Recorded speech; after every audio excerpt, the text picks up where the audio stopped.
Everyone, welcome back to the channel. तो आज हम स्टार्ट करने वाले हैं अबाउट वंडर वॉल फोर्सेस। ठीक है, इंटरमोलिकुलर फोर्सेस क्या होते हैं, वंडर वॉल फोर्सेस क्या होते हैं, ion dipole, dipole dipole, dispersion. ठीक है, ये सभी टाइप के वंडर वॉल फोर्सेस को हम समझने वाले हैं इस वीडियो के अंदर और सॉल्व करेंगे questions related to this topic. तो करते हैं start with van der Waals forces. तो अब हमारा जो आज का टॉपिक है वो है wonder Waals forces. Wonder Waals forces को समझने से पहले आप थोड़ा सा इस टर्म पर ध्यान दीजिए जो कि है इंटरमोलिकुलर फोर्सेस। देखो, इंटरमोलिकुलर फोर्सेस क्या होते हैं। इंटर का मतलब मैंने बहुत बार बताया वीडियोस में, दैट इज बिटवीन, है ना। मॉलिक्यूल्स का मतलब between the molecules, different type of molecules के बीच में जो फोर्सेस होते हैं उसको हम क्या कहते हैं, इंटरमोलिकुलर फोर्सेस कहते हैं। ठीक है, ओके। इसका मतलब क्या है, मॉलिक्यूल्स के बीच में फोर्स ऑफ अट्रैक्शन भी हो सकता है या फिर फोर्स ऑफ रिपल्शन भी हो सकता है। तो उसी को हम क्या कहते हैं, intermolecular forces. Force of attraction, force of attraction या फिर force of repulsion between molecules या फिर एटम्स। ठीक है, ओके। अब अगर ये intermolecular forces force of attraction में है, उनको हम क्या कह देते हैं, वंडर वॉल्स फोर्सेस कह देते हैं, जिसको हमें अब स्टडी करना है। आज के लेक्चर में हमें वंडर वॉल्स फोर्सेस की बात करनी है। अगर मैं आपको बताऊं कि इंटरमोलिकुलर फोर्सेस का क्या काम होता है, तो इंटरमोलिकुलर फोर्सेस किसी भी सब्सटेंस की फिजिकल प्रॉपर्टी डिसाइड करते हैं। फिजिकल प्रॉपर्टी, कोई सॉलिड है, लिक्विड है, गैस है, वो किसके बेसिस पे डिसाइड होता है कि किस टाइप के इंटरमोलिकुलर फोर्सेस प्रेजेंट हैं बिटवीन द मॉलिक्यूल्स। ठीक है, क्या स्ट्रक्चर होगा किसी भी सब्सटेंस का, आप ऐसे कह सकते हो, स्ट्रक्चर क्या होगा किसी भी सब्सटेंस का, वो भी किसके बेसिस पे डिसाइड किया जाता है, वो भी डिसाइड होता है on the basis of intermolecular forces. ठीक है, ओके। अच्छा, ये आप बिल्कुल, ये इस बात में बिल्कुल कंफ्यूजन आपको नहीं लानी है कि आयनिक बॉन्ड और कोवेलेंट बॉन्ड भी इसका टाइप होते हैं, नहीं। एनसीईआरटी में कंप्लीटली मेंशन है। एनसीईआरटी की बुक से ही मैंने वंडर वॉल फोर्सेस का टॉपिक बताया और आपको पता है किसी भी कॉम्पिटिटिव एग्जाम में एनसीईआरटी की बुक पढ़ना बहुत ज़्यादा मैंडेटरी होता है ना। तो एनसीईआरटी की बुक में कंप्लीटली मेंशन है कि ionic bond and covalent bond is not a type of intermolecular forces. नहीं, ये बॉन्ड है, दीज आर द बॉन्ड, और ये क्या है, इंटरमोलिकुलर फोर्सेस हैं। आयनिक बॉन्ड आपको पता है कैसे बनता है, ट्रांसफर ऑफ इलेक्ट्रॉन से, जैसे कि NaCl में होता है। कोवेलेंट बॉन्ड आपको पता है शेयरिंग ऑफ दी, जैसे कि हाइड्रोजन, क्लोरीन, ऑक्सीजन एक्सेट्रा।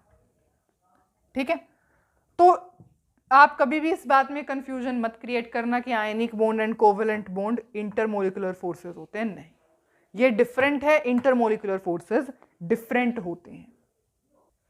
तो इसका मतलब हम कह सकते हैं कि attractive forces of attractive intermolecular forces between the molecules या एटम्स, उनको हम क्या कहते हैं, वंडर वॉल फोर्सेस कहते हैं। These are the forces of attraction between molecules या फिर एटम्स, जिनके बारे में अब हमें पढ़ना है। तो अब इस जानकारी को हम रब करते हैं और अपने मेन टॉपिक पर आते हैं जो कि हमने कवर करना है केमिकल बॉन्डिंग चैप्टर में, that is wonder Waals forces. तो करते हैं स्टार्ट, पढ़ते हैं अब वंडर वॉल फोर्सेस के बारे में। देखो, अगर वंडर वॉल फोर्सेस की अगर हम बात करेंगे तो मेनली ये 3 टाइप के होते हैं। और कौन कौन से 3 टाइप के होते हैं, देखो, सबसे पहला डाइपोल डाइपोल, ओके।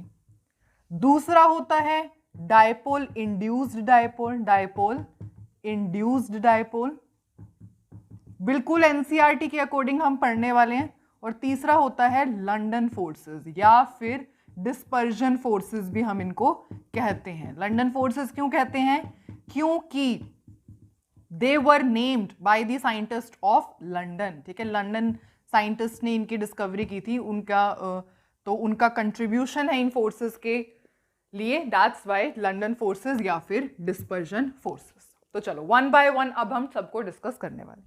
सबसे पहला है डाइपोल डाइपोल। डाइपोल डाइपोल का क्या मतलब है कि partial negative partial positive, partial negative partial positive, इसका कॉम्बिनेशन।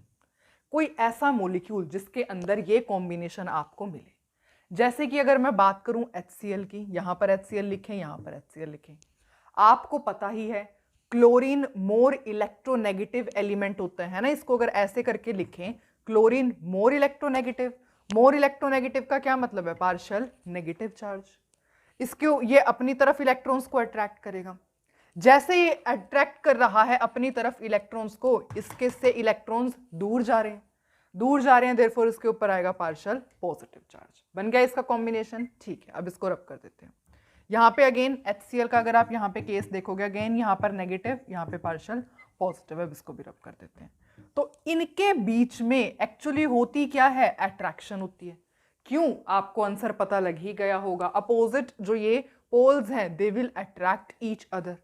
तो इस वजह से डाइपोल डाइपोल की अट्रैक्शन को हम क्या कहते हैं? Dipole dipole forces.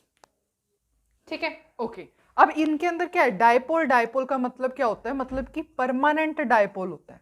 जिन मॉलिक्यूल्स के पास परमानेंट डाइपोल होता है वो इनको शो करते हैं, डाइपोल डाइपोल फोर्सेस को। कैसे? इसके पास परमानेंट डाइपोल है ना HCl, आप मतलब HCl के पास क्या होता है? Permanent dipole. इसके पास परमानेंट डाइपोल, तो देयरफॉर इनके बीच में अट्रैक्शन होगी और उसको हम क्या कह देंगे? Dipole dipole, which is a type of van der Waals forces. ठीक है, अगर आप इसको डायग्रामेटिक पॉइंट ऑफ व्यू से देखना चाहोगे तो कैसे होगा? देखो, मतलब है ना, इलेक्ट्रॉन क्लाउड की डिस्टोर्शन हो जाती है, डिस्टोर्शन ऑफ दी, मतलब खराब हो जाता है इलेक्ट्रॉन क्लाउड। कैसे खराब होगा वो आपको दिखाना है। यहाँ पे क्या है? चार्ज, चार्ज ज्यादा है ना, यहाँ पे चार्ज कम है। ठीक है, तो ये इस तरीके से कुछ ऐसे बन जाएगा। ठीक है, यहाँ पर क्या हो जाएगा? ये पार्शियल पॉजिटिव चार्ज को रिप्रेजेंट कर रहा है, ये पार्शियल नेगेटिव चार्ज को रिप्रेजेंट कर रहा है। ठीक है, ओके। अब अगर मैं बात करूं इसकी, अगेन यहाँ पर क्या? Partial positive partial negative. कैसे शो करोगे? एक जगह चार्ज ज़्यादा है और दूसरी जगह चार्ज थोड़ा कम है, ये पार्शियल पॉजिटिव पार्शियल नेगेटिव, इसका न्यूक्लियस इसका न्यूक्लियस। ठीक है, तो इस तरीके से आप डायग्रामेटिक पॉइंट ऑफ व्यू से बता सकते हो किसको? डाइपोल डाइपोल फोर्सेस को। ठीक है, और अगर आप एक बात समझोगे तो ये कौन शो करते हैं? These are shown by polar molecules. Polar molecules ये शो करते हैं जिन मोलिक्यूल्स के पास पोलैरिटी होती है, जिन मोलिक्यूल्स के पास परमानेंट डाइपोल होता है।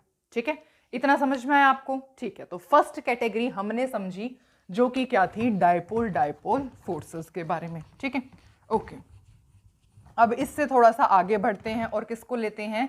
That is dipole induced dipole का डिस्कशन करते हैं। अब हम देखो, डाइपोल इंड्यूस्ड डाइपोल का मतलब, डाइपोल इंड्यूस्ड डाइपोल का मतलब एक के पास डाइपोल है, मतलब कि एक तो है पोलर, मतलब कि एक के पास इस टाइप की कंडीशन है, डाइपोल है, और एक ऐसा मॉलिक्यूल आपने उठाना है जिसके अंदर डाइपोल होगा, मतलब कि कोई यहां पर नॉन पोलर मॉलिक्यूल आपको उठाना है। इसके नॉन पोलर मॉलिक्यूल जो है पोलर मॉलिक्यूल के संपर्क में आकर के अपना इलेक्ट्रॉन क्लाउड को खराब कर लेता है, इलेक्ट्रॉन क्लाउड की डिस्टोर्शन हो जाती है, उसको हम क्या कहते हैं? Dipole induced dipole. जैसे कि सपोज हमने पोलर, अगेन HCl का एग्जांपल ले लेते हैं, पार्शियल पॉजिटिव पार्शियल नेगेटिव, और नॉन पोलर में हमने क्या ली? कोई भी नोबल गैस ले ली जो कि इस टाइप के, argon, krypton, xenon, radon, helium. आपने कोई भी यहाँ पर नोबल गैस में लिख देती हूँ, कोई भी हमने नोबल गैस का एटम ले लिया। ठीक है, ओके। अब होगा क्या? आपको पता है नोबल गैस है, अभी तक इलेक्ट्रॉन्स स्फेरिकली सिमेट्रिकल हैं, है ना, बिल्कुल सिमेट्रिकल डिस्ट्रीब्यूशन है यहाँ पर इलेक्ट्रॉन्स का। लेकिन जैसे ही ये इसके संपर्क में आएंगे तो ये कैसा बन जाएगा? इस टाइप का बन जाएगा ये कुछ। तो ये कैसा बन जाएगा? अब ये ऐसा मॉलिक्यूल बन जाएगा। क्या हुआ? इलेक्ट्रॉन क्लाउड की डिस्टोर्शन हुई, आप ऐसे कह सकते हो पोलराइजेशन हुई। आप डायरेक्ट ये लिखो, polarization of the non polar, polarization हो चुकी किसकी? नोबल गैसेस की। कोई भी आपने नोबल गैस ली थी, कोई भी नॉन पोलर आप मॉलिक्यूल लिख सकते हो, कोई जरूरी नहीं है या नोबल गैस ही हो। तो इसकी क्या हो गई? पोलराइज हो गई, इलेक्ट्रॉन क्लाउड डिस्टोर्ट हो गया। पहले स्फेरिकली सिमेट्रिकल था, लेकिन जैसे ये इसके कांटेक्ट में आया, इसकी वजह से इसके अंदर पोलराइजेशन होगी और इसका इलेक्ट्रॉन क्लाउड डिस्टोर्ट हो गया। तो यहां पर क्या था? यहां पर था आपके पास परमानेंट डाइपोल। इसके अंदर, I am so sorry, marker गिर गया है। ओके, तो यहाँ पर क्या था, यहाँ पर था आपके पास परमानेंट डायपोल। ये क्या है, परमानेंट डायपोल है। इसने क्या किया, ये क्या था आपके पास था, ये इलेक्ट्रिकली न्यूट्रल। इलेक्ट्रिकली न्यूट्रल थी ना नोबल गैस तो, लेकिन जैसे ही आप इलेक्ट्रिकली न्यूट्रल नोबल गैस को इसके कांटेक्ट में लेकर के आए, पोलर मॉलिक्यूल के कांटेक्ट में लेकर के आए, तो इसका डीफॉर्म हो गया electron cloud, D Pharm electron cloud, electron cloud D Pharm हो गया या फिर डिस्टोर्ट हो गया है। इस टाइप के फोर्स को हम और क्या कहते हैं, ऑल्सो नोन एज डेबिये फोर्स। ठीक है, ओके। इसमें आपको लर्न करने की देखो कोई जरूरत नहीं होनी चाहिए मेरे अकॉर्डिंग। तो आप नाम देखो, डायपोल है, डायपोल वाला आपने एक मॉलिक्यूल उठा लिया, सपोज HCl ले लिया। इंड्यूस्ड डायपोल, इंड्यूस्ड डायपोल का मतलब है कोई आपने नॉन पोलर मॉलिक्यूल लिया है जिसमें पोलर मॉलिक्यूल के कांटेक्ट में आकर के पोलराइजेशन हो जाएगी किसकी, नॉन पोलर मॉलिक्यूल की। तो आप नाम देखो, डायपोल डायपोल है तो दोनों पोलर पोलर मॉलिक्यूल ले लो, डायपोल इंड्यूस्ड डायपोल है तो एक पोलर दूसरा नॉन पोलर। अब समझते हैं हम लंदन या फिर डिस्पर्जन फोर्सेस को। आई गेस आपको इतना समझ में आया है ना। तो दो टाइप के वंडरवॉल फोर्सेस के बारे में हम समझ चुके हैं। अब आती है बात लंदन फोर्सेस की। तो अब लंदन फोर्सेस को समझते हैं। देखो, अगर सपोज मैं आपको एग्जाम्पल से ही समझाऊं, अगर मैं यहां पर एक हीलियम का एटम ले लूं, ये भी हीलियम का एटम है, दिस इज हीलियम एटम, ए है ये, सपोज इसको ए मान लेते हैं, और ये भी हीलियम का ही एटम है, सपोज इसको हम बी मान लेते हैं। अब अगर आप यहां पर इलेक्ट्रॉन क्लाउड देखोगे तो आपको दिख रहा है बिल्कुल स्फेरिकली सिमेट्रिकल इलेक्ट्रॉन क्लाउड है ना, स्फेरिकली सिमेट्रिकल है। लेकिन एक्चुअली होता क्या है, एक्चुअली ये होता है कि अभी तो ये मतलब स्फेरिकली सिमेट्रिकल इलेक्ट्रॉन का डिस्ट्रीब्यूशन है यहाँ पर एक पॉइंट ऑफ टाइम ऐसा आएगा, ऐसा आ सकता है एक पॉइंट ऑफ टाइम जब है ना एक का, सपोज ए की ही बात करें हम, इन दोनों में से एक का जो होगा वो इलेक्ट्रॉन क्लाउड डिस्टोर्ट हो जाएगा, डीफॉर्म हो जाएगा।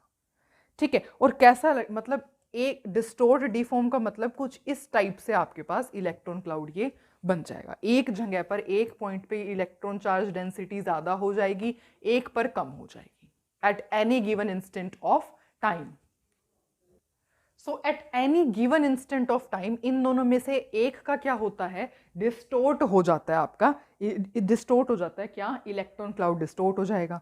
ठीक है, और क्या डेवलप हो जाएगा, there will be development of instantaneous dipole, instantaneous dipole यहाँ पर प्रोड्यूस हो जाएगा। इंस्टेंटेनियस डायपोल का क्या मतलब है, एक जगह मतलब इलेक्ट्रॉन चार्ज अब स्फेरिकली सिमेट्रिकल नहीं रहा, अनसिमेट्रिकल हो चुका है इलेक्ट्रॉन चार्ज, है ना। इंस्टेंटेनियस डायपोल को हम मोमेंटरी डायपोल भी कहते हैं, ऑल्सो नोन एज। ठीक है, इंस्टेंटेनियस डायपोल कह दो या फिर मोमेंटरी, ये क्या लिखा है मैंने, मोमेंट अच्छे से लिखती हूँ, मोमेंटरी, मोमेंटरी डायपोल क्यों कहते हैं, क्यों, क्योंकि ये मोशन ऑफ द इलेक्ट्रॉन की वजह से होता है, तो मोमेंटरी डायपोल भी इसको हम कह देते हैं। ठीक है, तो एक पार्ट स्लाइटली ज़्यादा नेगेटिव हो जाता है, एक पार्ट स्लाइटली ज़्यादा पॉजिटिव हो जाता है। अब ये तो ऐसा हो गया है, अब इसके संपर्क में ये है ना, तो जब ये इसके अंदर इंस्टेंटेनियस या मोमेंटरी डायपोल एक्सर्ट हो गया है, तो अब बचाइए इसका भी, ये जैसे इसके कांटेक्ट में आता है ना उस टाइम पर, तो इसका भी इलेक्ट्रॉन क्लाउड डिस्टोर्ट हो जाता है।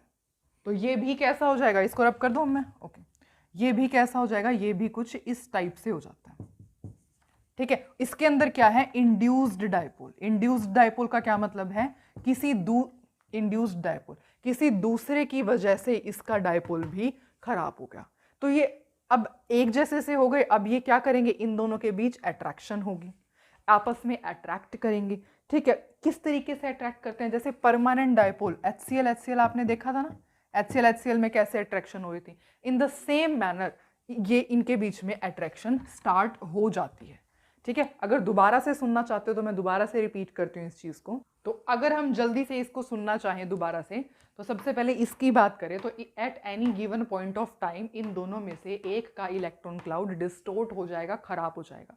सपोज इसकी बात करें तो इसका इलेक्ट्रॉन क्लाउड क्या हो गया, खराब हो गया, डिस्टोर्ट हो गया, अनसिमेट्रिकल हो गया, एक साइड जो है पॉजिटिव चार्ज आ गया, एक साइड नेगेटिव चार्ज ज़्यादा होगा, इस तरीके से हो गया। ठीक है, अब क्या हुआ, जैसे ही इसका इलेक्ट्रॉन क्लाउड डिस्टोर्ट हुआ तो इसके अंदर क्या डेवलप हो गया, इंस्टेंटेनियस डायपोल डेवलप हो गया। और जैसे ही ये इंस्टेंटेनियस डायपोल यहाँ पे एग्जर्ट हुआ था, यहाँ पर हीलियम जो है इसके कांटेक्ट में आया, तो इसका भी इलेक्ट्रॉन क्लाउड डिस्टोर्ट हो गया, ठीक है। और इसके अंदर क्या हो गया, इंड्यूस्ड डायपोल एग्जिस्ट हो गया। और ये दोनों ही जो टेम्परेरी डायपोल्स थे उनके बीच में फिर क्या होने लग जाएगी, अट्रैक्शन होने लग जाएगी। उसी अट्रैक्शन को आप क्या कहते हो, लंदन फोर्सेस या फिर डिस्पर्जन फोर्सेस कहते हो।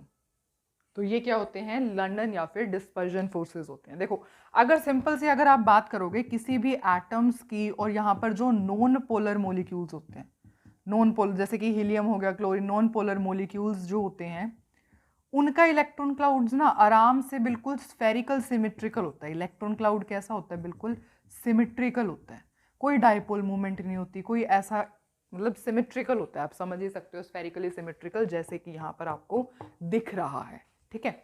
लेकिन एक टाइम ऐसा आ जाता है जब इनका इलेक्ट्रॉन क्लाउड खराब हो जाता है, और उसके बाद की स्टोरी तो आपको पता ही है। तो आप ऐसे कह सकते हो कि लंदन फोर्सेस या फिर डिस्पर्जन फोर्सेस को हम और क्या कहते हैं, instantaneous dipole induced dipole forces भी कहते हैं। ओके, तो यहाँ पर हमने कंप्लीट किए अपने 3 टाइप ऑफ वंडरवॉल फोर्सेस। सबसे पहले डायपोल डायपोल हमने कंप्लीट किया, dipole induced dipole and London forces. I hope आपको सारे अच्छे से समझ में आए हैं। अब एक और इसमें टॉपिक है जो कि है कि फैक्टर्स कुछ होते हैं, मतलब जो मैग्नीट्यूड होती है वंडरवॉल फोर्सेस की वो डिपेंड करती है कुछ फैक्टर्स पर, और वो फैक्टर्स अब हम स्टडी करते हैं। तो सबसे पहला फैक्टर है आपका साइज ऑफ मॉलिक्यूल का साइज। देखो जितना ज़्यादा लार्ज साइज होता है ना, एक बात आप ध्यान रखना, जितना ज़्यादा लार्ज साइज होगा, लार्ज साइज का मतलब आपके वंडर वॉल फोर्सेस, लिख लोगे ना पूरा, वंडर वॉल फोर्सेस। जितना ज़्यादा किसी भी मॉलिक्यूल का साइज होगा उतना ही वंडर वॉल फोर्सेस ज़्यादा होंगे, मतलब डायरेक्टली प्रोपोर्शनल है। इसका क्या मतलब है हमें कि van der Waals forces is directly proportional to size of the molecule, या फिर अगर आप सही बात करोगे ना तो मॉलिक्यूलर वेट के डायरेक्टली प्रोपोर्शनल होता है। अब ऐसा क्यों होता है, या फिर आप साइज भी लिख सकते हो, साइज ऑफ मॉलिक्यूल। वो तो जैसे जैसे साइज बढ़ेगा तो वेट भी बढ़ेगा, है ना। ओके, अब ऐसा हुआ क्यों, ऐसा इसलिए होता है क्योंकि जो बड़े इलेक्ट्रॉन क्लाउड होते हैं ना, लार्ज इलेक्ट्रॉन क्लाउड, उनको डिस्टोर्ट इजीली, इनको खराब करना ना, इनके इलेक्ट्रॉन क्लाउड को खराब करना बहुत आसान होता है। इस वजह से जितना ज़्यादा लार्ज साइज होगा उतनी ही ज़्यादा इन बड़े बड़े इलेक्ट्रॉन क्लाउड को डिस्टोर्ट करना आसान हो जाएगा। देयरफॉर स्ट्रेंथ जो होगी वंडरवॉल फोर्सेस की आपकी ज़्यादा हो जाएगी, ठीक है। अगर सपोज मैं आपको एक क्वेश्चन सपोज मैं दूँ, CH4 SiH4 GeH4, इसको आप अरेंज करो on the basis of boiling point और ऑन द बेसिस ऑफ कि strength of the van der Waals forces किस में जाता है। करो, आपके पास आंसर ऑलरेडी लिखा हुआ है, इसीलिए मैंने आपको क्वेश्चन दिया है। देखो यहाँ पर भी हाइड्रोजन H4, इनका तो कोई डिफरेंस आने वाला नहीं है। डिफरेंस कहाँ पे आएगा, कार्बन, सिलिकॉन, जर्मेनियम। अब आपको पता है ये कौन से ग्रुप के एलिमेंट है, ये है ग्रुप 14 के elements. These are the elements of group 14। जैसे जैसे हम टॉप टू बॉटम जाएंगे तो क्या होगा, साइज इंक्रीज होता है, साइज इंक्रीज होगा। और अभी आपने पढ़ा है जितना ज़्यादा साइज होगा वंडरवॉल फोर्स की स्ट्रेंथ, वंडरवॉल फोर्सेस की स्ट्रेंथ उतनी ही ज़्यादा हो जाएगी। तो ऑर्डर ऑफ द स्ट्रेंथ या magnitude of the van der Waals forces क्या रहेगा, ये रहेगा। इतना समझ में आ गया। आप बात करते हैं बॉइलिंग पॉइंट की। तो देखो एक्चुअली बॉइलिंग पॉइंट का कंसेप्ट मैंने आपको हाइड्रोजन बॉन्डिंग वाली वीडियो में ऑलरेडी कराया हुआ है ना। हाइड्रोजन बॉन्डिंग वाली वीडियो जिस भी स्टूडेंट ने नहीं देखी, सबसे पहले आप जाकर के वो वीडियो देखेंगे। हाइड्रोजन बॉन्डिंग वंडरवॉल फोर्सेस से भी ज़्यादा इंपॉर्टेंट टॉपिक है, और ऑलरेडी हाइड्रोजन बॉन्डिंग की वीडियो आपके इसी चैनल पर अपलोडेड है, ठीक है। ओके, अब बात करते हैं उसमें क्या बताया गया था। देखो बॉइलिंग पॉइंट जो होता है ना, वो 2 चीज़ों पर डिपेंड करता है। एक होता है वंडरवॉल फोर्स और दूसरा होता है हाइड्रोजन बॉन्डिंग। वंडरवॉल फोर्स और हाइड्रोजन बॉन्डिंग एक्चुअली होता क्या है, हाइड्रोजन बॉन्ड जो होता है वो वंडरवॉल फोर्स के कंपैरिजन में स्ट्रॉन्ग होता है। हाइड्रोजन बॉन्ड वंडरवॉल फोर्स के कंपैरिजन में स्ट्रॉन्ग होता है। अब हुआ क्या, मतलब कि जिसके अंदर हाइड्रोजन बॉन्डिंग होगी उसका बॉइलिंग पॉइंट सबसे ज्यादा होगा।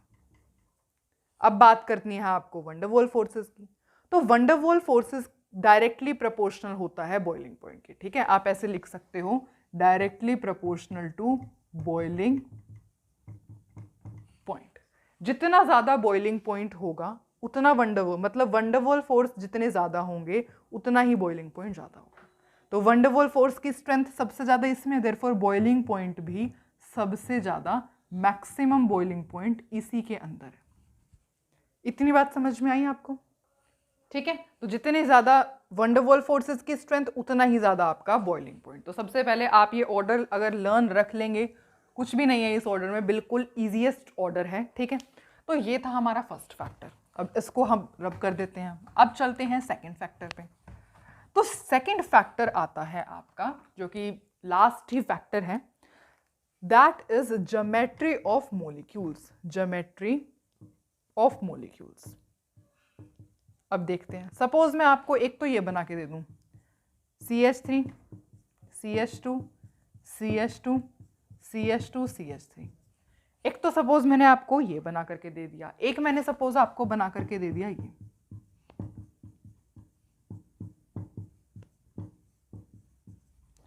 अब बताओ इसके अंदर इन दोनों में से वंडरवॉल फोर्सेस की स्ट्रेंथ किसकी ज्यादा होगी, या बॉइलिंग पॉइंट का ऑर्डर क्या होगा? तो आप ऐसे नहीं बता पाओगे। क्यों? क्योंकि आपने ज्योमेट्री ऑफ मॉलिक्यूल के बारे में अभी नहीं पढ़ा। हम पढ़ते हैं। देखो, जो वंडरवॉल फोर्सेस होते हैं is directly proportional to surface area. जितना ज्यादा सरफेस एरिया होगा उतने ही ज्यादा आपके वंडरवॉल फोर्सेस होंगे। अब ऐसा क्यों है, पहले इस बात को समझ लो। देखो, यहां पर सरफेस एरिया ज्यादा है, यहां पर सरफेस एरिया कम है। और ऐसा क्यों है? क्योंकि ये एक बिल्कुल ही स्ट्रेट चेन है। और ये कैसा है? This is your branch chain. ये आपके पास ब्रांच चेन है। तो होगा क्या, जो स्ट्रेट चेन है यहां पर जो आपके अट्रैक्शन होगी मॉलिक्यूल्स की वो ज्यादा होगी। Attraction between molecules is greater. यहां पर आपके पास ग्रेटर अट्रैक्शन ऑफ मॉलिक्यूल्स है ना। तो यहां पे इंटरैक्ट करने की साइट ज्यादा है देयरफॉर इंटरमोलिक्यूलर फोर्सेस, मतलब कि वंडरवॉल फोर्सेस आपके ज्यादा होंगे। तो जितना ज्यादा सरफेस एरिया उतने ही आपके वंडरवॉल फोर्सेस, सरफेस एरिया ज्यादा इसमें, देयरफॉर वंडरवॉल फोर्सेस की स्ट्रेंथ भी इसी में। बॉइलिंग पॉइंट की अगर कोई बात पूछ ले, आपको पता है जितना ज्यादा वंडरवॉल फोर्स उतने ही ज्यादा बॉइलिंग पॉइंट। तो यही ऑर्डर बॉइलिंग पॉइंट का भी है, बॉइलिंग पॉइंट का भी बिल्कुल यही ऑर्डर है। इतना समझ में आया आपको? दोनों फैक्टर्स क्लियर हैं? Very good. ठीक है, ओके, वेरी गुड। अब जो है दो टाइप के फोर्सेस हमारे और रहते हैं, वो क्या है? उसको अभी सबसे पहले करने से पहले आप मुझे ये बताओ ऑर्डर क्या आपने पढ़ा है। Van der Waals forces is directly proportional to, जल्दी जल्दी रिवाइज करते हैं। Van der Waals forces is directly proportional to boiling point, directly proportional to surface area, directly proportional to size of the molecule, या फिर मोलिकुलर वेट या एटॉमिक वेट, है ना।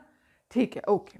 अब आ जाओ आप फोर्थ और फिफ्थ और रहते हैं हमारे पास forces, that is ion dipole interaction. Ion dipole interaction, ion dipole देखते हैं। मैंने कहा था आपको लर्न करने की जरूरत नहीं है, अगर आपको नाम पता है आप अपने आप भी दिमाग से उसको यहां पर एग्जाम्पल लेके आ सकते हैं। कैसे? आयन, कोई भी आप आयन उठा लो। ठीक है, सपोज मैंने यहां पर Na पॉजिटिव का आयन ले लिया है। Na पॉजिटिव हमने एक आयन उठा लिया, एक डायपोल उठा लो। डायपोल मैंने आपको बताया क्या होता है, पार्शियल नेगेटिव पार्शियल पॉजिटिव, है ना, यही होता है। अब आप सोचोगे कि नेगेटिव वाला चार्ज यहाँ पर क्यों लगाया गया है, यहाँ पे भी तो हो सकता है। देखो, पॉजिटिव नेगेटिव ही अट्रैक्ट करेंगे ना, इस वजह से मैंने आपको यहाँ पे बताया। यहाँ पे कोई भी हो सकता है, Na पॉजिटिव, कोई भी आप कैटायन यहाँ पे ले सकते हो, इस वजह से मैं यहाँ पे कैटायन को ऐसे रिप्रेजेंट कर रही हूँ। अब क्या कैटायन ही होगा, एनायन नहीं हो सकता? बिल्कुल हो सकता है, ऐसे हो जाएगा। फिर ये एनायन हो गया, डायपोल का मतलब पार्शियल पॉजिटिव पार्शियल नेगेटिव हो गया। तो इस टाइप की इंटरैक्शन को हम क्या कहते हैं? Ion dipole interaction. ठीक है, इसके बीच में क्या होती है? इस टाइप की इंटरैक्शन को हम कहते हैं आयन डायपोल इंटरैक्शन। अगर मैं आपको इसका एक बेस्ट एग्जांपल दूं, जैसे कि आप क्या करते हो, आप नमक लेते हो और उसको पानी में डिसॉल्व कर लेते हो, है ना। आप नमक जो टेबल सॉल्ट कंज्यूम करते हो उसको आप पानी में डिसॉल्व करते हो ना, है ना। एग्जाम्पल है किसका, आयन डायपोल इंटरैक्शन का। होता क्या है, जैसे आपने यहाँ पर कोई बीकर लिया और उसके अंदर आपके पास है यहाँ पर वाटर, यहाँ पर आपने वाटर के मॉलिक्यूल्स लिए हुए हैं, वाटर है, ठीक है। अब आप क्या डाल रहे हो, ऊपर से डाल रहे हो अपना ये सॉल्ट, दैट इज NaCl। तो होगा क्या, NaCl क्या है, Na positive Cl negative. Water के मॉलिक्यूल्स हैं, कैसे, इस तरीके से जो है इस कैटायन को सराउंड कर लेंगे, ऐसे यहां पे ये सराउंड कर लेंगे इस कैटायन को ऐसे।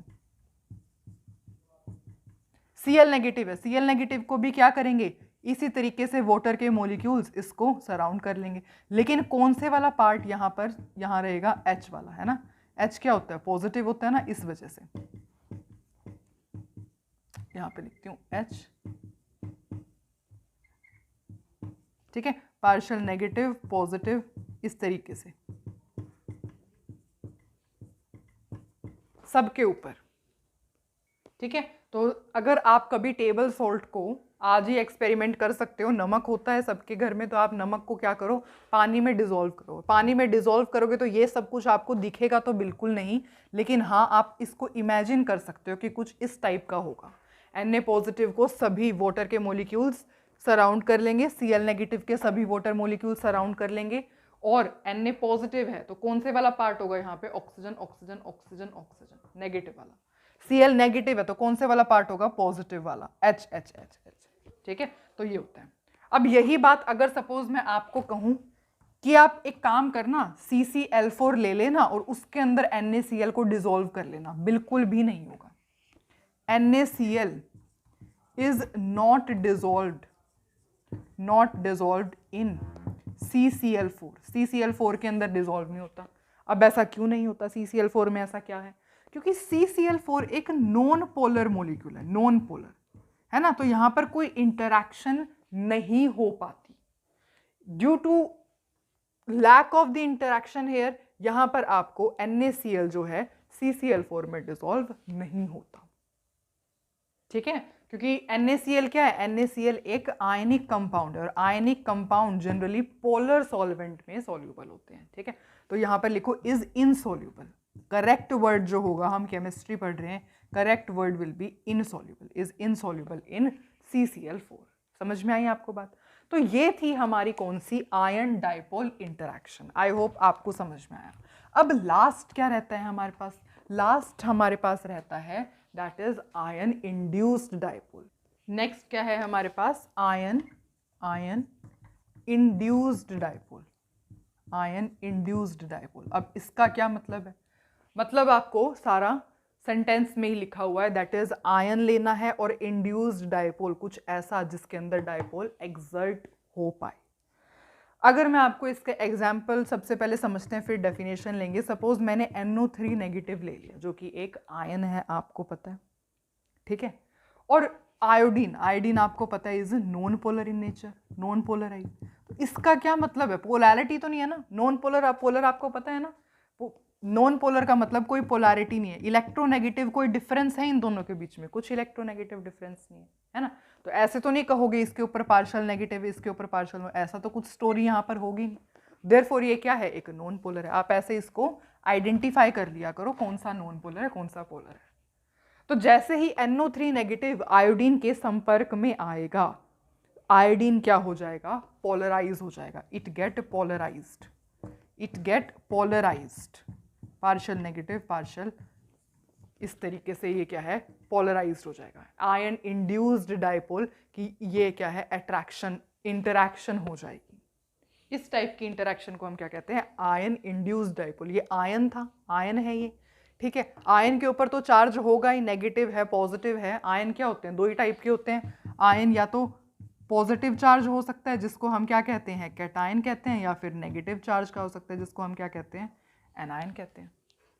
और इंड्यूस्ड डाइपोल क्या, इनके संपर्क में आने की वजह से, इनके कांटेक्ट में आने की वजह से नॉन पोलर के अंदर पोलैरिटी आ गई, उसको हम क्या कहते हैं, आयन इंड्यूस्ड डाइपोल।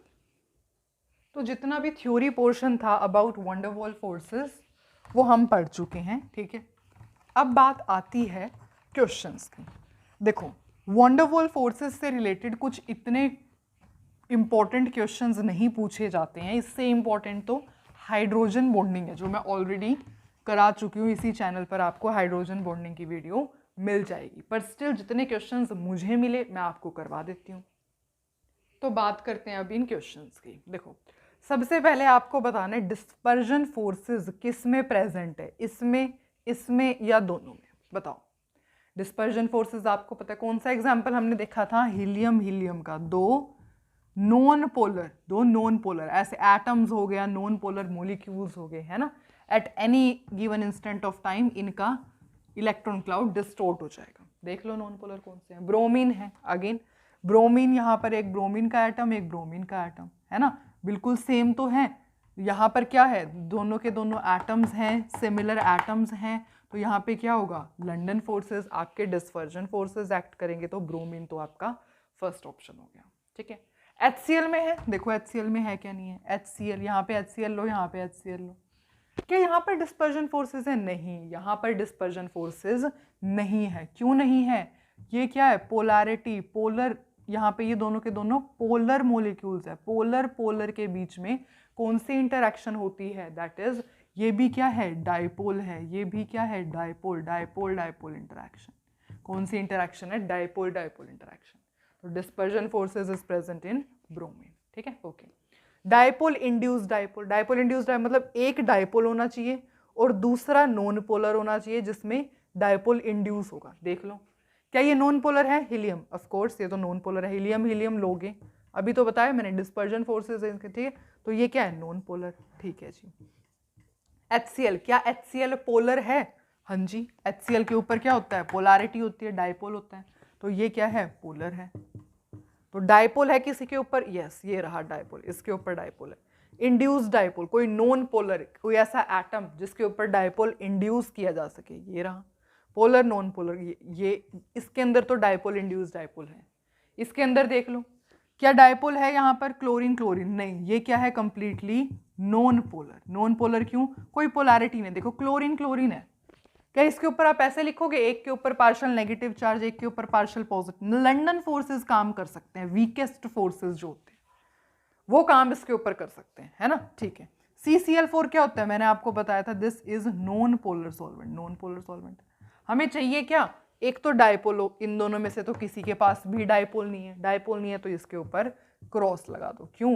क्योंकि डाइपोल और इंड्यूस्ड डाइपोल का कॉम्बिनेशन चाहिए था, जो कि यहां पर नहीं है। नेक्स्ट पर आते हैं। अब आपको बताना है लोएस्ट मेल्टिंग पॉइंट। एक्चुअली यहां पर मेल्टिंग पॉइंट नहीं है, बॉइलिंग पॉइंट है।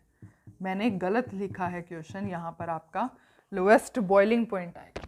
अब देखते हैं, इसको सॉल्व करते हैं। हाइड्रोजन बॉन्डिंग, ध्यान रखना, मैंने आपको बताया था बॉइलिंग पॉइंट दो फैक्टर्स पर डिपेंड करता है। वो दो फैक्टर्स कौन से थे? बताया था मैंने आपको, बॉइलिंग पॉइंट दो फैक्टर्स पर डिपेंड करता है। एक होता है हाइड्रोजन बॉन्ड, दूसरा होता है वैन डर वाल फोर्सेस। देख लो कौन से हैं। मैंने बताया था जो हाइड्रोजन बॉन्ड होता है उसका तो बॉइलिंग पॉइंट हाईएस्ट होगा। और वैन डर वाल में कैसे चेक करोगे आप? देख लो, size of the molecule, size of molecule जितना ज्यादा, मोलिक्यूल जितना ज्यादा उतना ही ज्यादा आपका वैन डर वाल फोर्स हो जाएगा। चेक करो, देखो वाटर के अंदर हाइड्रोजन बॉन्डिंग होती है, ऑफ कोर्स वाटर के अंदर हाइड्रोजन बॉन्डिंग होती है। जिसको नहीं पता हाइड्रोजन बॉन्डिंग कैसे होती है, हाइड्रोजन बॉन्डिंग की वीडियो ऑलरेडी डली हुई है। मैं थर्ड टाइम ये बात रिपीट कर रही हूँ। क्यों रिपीट कर रही हूँ? क्योंकि बहुत इंपॉर्टेंट टॉपिक है, सीरियसली। हाइड्रोजन बॉन्डिंग की वीडियो ज़रूर देखना आप। वैन डर वाल फोर्सेस में से इतने क्वेश्चन नहीं आते हैं, मुझे तो एक भी प्रीवियस ईयर क्वेश्चन नहीं मिला है। आता होगा तो मुश्किल से एक क्वेश्चन आता होगा, दैट्स इट। आपने देख ही लिया कितना इजीएस्ट टॉपिक है वैन डर वाल फोर्सेस, है ना। लेकिन हाइड्रोजन बॉन्डिंग इससे बहुत ज़्यादा जो है अच्छा टॉपिक है एंड इम्पॉर्टेंट टॉपिक है। अच्छा इसी वजह से बिकॉज इट इज़ इम्पॉर्टेंट, ठीक है, ओके। हाइड्रोजन बॉन्डिंग सब इसके अंदर है, तो सबसे ज़्यादा मैक्सिमम बॉइलिंग पॉइंट तो इसी का होगा, मैक्सिमम बॉइलिंग। हमें मैक्सिमम तो पूछा नहीं है, लोएस्ट बॉइलिंग पॉइंट पूछा। अब अगर आप बात करोगे H2S, H2SC की और H2TE की। डिफरेंस कहाँ है? देखो H2 तो सब में कॉमन है, डिफरेंस कहाँ है? सल्फर, सेलेरियम, में। ये कौन से ग्रुप के एलिमेंट्स है? ये है ग्रुप 16 के एलिमेंट्स। टॉप टू बॉटम जाओगे, साइज इंक्रीज करेगा, साइज इंक्रीज करेगा, वंडरवॉल फोर्सेस इंक्रीज करेंगे, वंडरवॉल फोर्सेस इंक्रीज करेंगे तो बॉइलिंग पॉइंट भी इंक्रीज करेगा, है ना। तो order of the boiling point अगर आपसे पूछा जाए, सबसे पहले तो वाटर का है, आंख बंद करके लगा दो, क्यों? क्योंकि हाइड्रोजन बॉन्डिंग। उसके बाद किसका है? टीई वाले का, दैट इज H2TE वाले का। उससे कम H2SC वाले का, H2 है, और सबसे कम H2S वाले का। तो this is the order of boiling. Lowest बता दो, मैक्सिमम बता दो, हाईएस्ट बता दो, सब कुछ आपके सामने ऑर्डर ही पूरा लिखा हुआ है, ठीक है। तो बॉइलिंग पॉइंट दो फैक्टर्स पर डिपेंड करता है, hydrogen bonding, van der Waals forces. Hydrogen bonding जिसमें होगी सबसे ज्यादा बॉइलिंग पॉइंट उसका हो गया, इस वजह से हमने यहाँ पर रख दिया। वंडरवॉल फोर्सेस की बात करोगे तो आपको पता है van der Waals forces directly proportional to size, directly proportional to molecular weight, directly proportional to surface area, हमने अभी पढ़ा। देख लो ऊपर से लेकर के टॉप टू बॉटम जाएंगे, साइज इंक्रीज करेगा, वंडरवॉल फोर्सेस इंक्रीज करेंगे, बॉइलिंग पॉइंट भी आपका इंक्रीज करेगा। तो maximum boiling point out of these three will be इसके अंदर, फिर उससे कम इसमें, फिर सबसे कम इसमें। क्लियर इतना? Okay okay. ये क्या लिखा गया? ये आपकी स्ट्रेंथ लिखी गई है। सबसे ज्यादा स्ट्रेंथ होती है आयन डायपोल में, उससे कम डायपोल डायपोल में, उससे कम आयन इंड्यूस्ड डायपोल में, उससे कम डायपोल इंड्यूस्ड डायपोल में, सबसे कम डिस्पर्शन फोर्सेस में। तो ये क्या है? मैग्नीट्यूड या फिर strength of the forces. Clear? Okay. अब हम इसको रब कर देते हैं। और एक लास्ट क्वेश्चन है जिसका आंसर आप मुझे बहुत इजीली बता पाओगे, स्टिल मैं आपको पूछ लेती हूँ सो दैट हमारे सारे ही क्वेश्चंस फिर कंप्लीट हो जाएं। तो ये लास्ट दो क्वेश्चंस हैं, हम इनको समझ लेते हैं। देखो, सपोज फर्स्ट क्वेश्चन में आपको बताना हो ऑर्डर ऑफ बॉइलिंग पॉइंट, तो क्या होगा, कैसे बताओगे? आपको पता ही आंसर। बॉइलिंग पॉइंट डिपेंड करता है किसके ऊपर? दो फैक्टर्स के ऊपर, hydrogen bonding and van der Waals forces. Van der Waals forces, ठीक है, वंडरवॉल फोर्सेस। आपको पता है हाइड्रोजन बॉन्ड इनके कंपैरिजन में स्ट्रॉन्ग होता है, तो प्रायोरिटी हाइड्रोजन बॉन्ड को मिलेगी। हाइड्रोजन बॉन्ड मैं आपको बताती हूँ HF के अंदर हाइड्रोजन बॉन्ड प्रेजेंट होता है। अब आपका क्वेश्चन ये हो सकता है कि क्या सिर्फ हाइड्रोजन बॉन्ड ही प्रेजेंट होता है HF के अंदर, क्या वंडरवॉल फोर्सेस प्रेजेंट नहीं होते? तो नहीं, वंडरवॉल फोर्सेस भी प्रेजेंट, वंडरवॉल फोर्सेस भी प्रेजेंट होते हैं HF के अंदर, ठीक है। देखो, हाइड्रोजन बॉन्ड को हम प्रेफरेंस इसलिए देते हैं क्योंकि वंडरवॉल फोर्सेस के कंपैरिजन में it is a strong bond. Van der Waals forces क्या है? वीक, बहुत ज्यादा वीक फोर्सेस है। इसको हम बॉन्ड क्यों नहीं बोल रहे? आपको पता है ना बॉन्ड क्यों नहीं बोलते हम इसको? वाई? आपने कभी मतलब पूरा आपने लेक्चर देखा, आपने अभी तक ये आइडेंटिफाई करने की कोशिश की कि हम इसके सामने बॉन्ड वर्ड क्यों नहीं यूज कर रहे? बॉन्ड क्योंकि स्ट्रॉन्ग हो जाते हैं, है ना। फोर्सेस, ये फोर्सेस हैं और आपको पता है कैसे एक्ट करते हैं, है ना। तो दैट्स वाई यहाँ पर ये क्वेश्चन आपका अगर आया हो इन केस, तो मैंने बता दिया कि वंडरवॉल फोर्सेस भी इनमें प्रेजेंट होते हैं, ठीक है। अब बॉइलिंग पॉइंट आपको पता है सबसे ज्यादा तो HF का ही होगा। इनके कंपैरिजन में आप कर लो, क्या है? HH सब में कॉमन है, क्लोरीन, ब्रोमीन, आयोडीन है। किसके एलिमेंट्स हैं ये? आपको पता है ग्रुप 17 के एलिमेंट्स हैं, ग्रुप 17 के एलिमेंट्स हैं। टॉप टू बॉटम अगर आप जाते हो, टॉप टू बॉटम आपको पता है साइज इंक्रीज करता है, साइज इंक्रीज करेगा तो वंडरवॉल फोर्सेस इंक्रीज करेंगे, वंडरवॉल फोर्स इंक्रीज करेंगे तो बॉइलिंग पॉइंट भी इंक्रीज करेगा। तो सबसे ज़्यादा बॉइलिंग पॉइंट किसका हो गया है? आयोडीन वाले का, दैट इज आयोडीन वाले का। उससे कम किसका हो गया? ब्रोमीन वाले का, HBr का। और सबसे कम किसका हो गया? HCl का, HCl का। बहुत इंपॉर्टेंट है ये, ठीक है, ध्यान रखना। बस मेरे को ये डर है कि हाइड्रोजन बॉन्ड और इसमें कंफ्यूज ना हो जाऊं, इस वजह से हाइड्रोजन बॉन्डिंग जहां पर हो उसका सबसे मैक्सिमम बॉइलिंग पॉइंट आपको रख देना है। अब ये क्वेश्चन सॉल्व हो गए, लास्ट क्वेश्चन और कर लेते हैं बस, और लेक्चर को फिर क्या करेंगे? एंड करेंगे, है ना, ठीक है। आपको इसके अंदर ऑर्डर बताना है बॉइलिंग पॉइंट का एंड मेल्टिंग पॉइंट का। हाफ ऑफ द स्टूडेंट ने तो अब तक आंसर निकाल भी लिया होगा, एंड हाफ ने क्या, मैं तो कहती हूँ मोस्ट ऑफ द स्टूडेंट्स ने आंसर आपका निकाल लिया होगा इस क्वेश्चन का। कैसे? देखो, क्या है, सबके सब क्या है, ग्रुप 18 के एलिमेंट्स हैं, नोबल गैसेस है ना, सबके सब नोबल गैसेस हैं। आपको पता है कैसे अरेंज होती है ग्रुप में, ऐसे helium, neon, argon, krypton, xenon, है ना, ऐसे अरेंज होती है। टॉप टू बॉटम आपको पता है साइज इंक्रीज करता है, साइज इंक्रीज करता है तो वंडरवॉल फोर्सेस इंक्रीज करते हैं, वंडरवॉल फोर्सेस इंक्रीज करते हैं तो बॉइलिंग पॉइंट हो या फिर मेल्टिंग पॉइंट हो वो इंक्रीज करता है। Therefore order of the boiling या मेल्टिंग पॉइंट क्या हो जाएगा, सबसे ज़्यादा इसमें, उससे कम इसमें, उससे कम इसमें, सबसे कम इसमें। ओके ठीक है, तो अब जो है इसको रब करते हैं और आई जस्ट होप कि आपको वंडरवॉल फोर्सेस की पूरी वीडियो अच्छे से समझ में आई हो। ठीक है, पूरी केमिकल बॉन्डिंग चैप्टर जो है आपका पूरा का पूरा चैप्टर मैं ऑलरेडी अपलोड कर चुकी हूँ इसी चैनल पे। ठीक है, VBT हो, MOT हो, फजान्स रूल, इंपॉर्टेंट टॉपिक्स जितने भी हैं सब पूरा केमिकल बॉन्डिंग हमने कंप्लीट कर लिया है। आई होप आपने अच्छे से सब वीडियोस देखी हैं। ठीक है, तो अब हम मिलेंगे नेक्स्ट वीडियो में।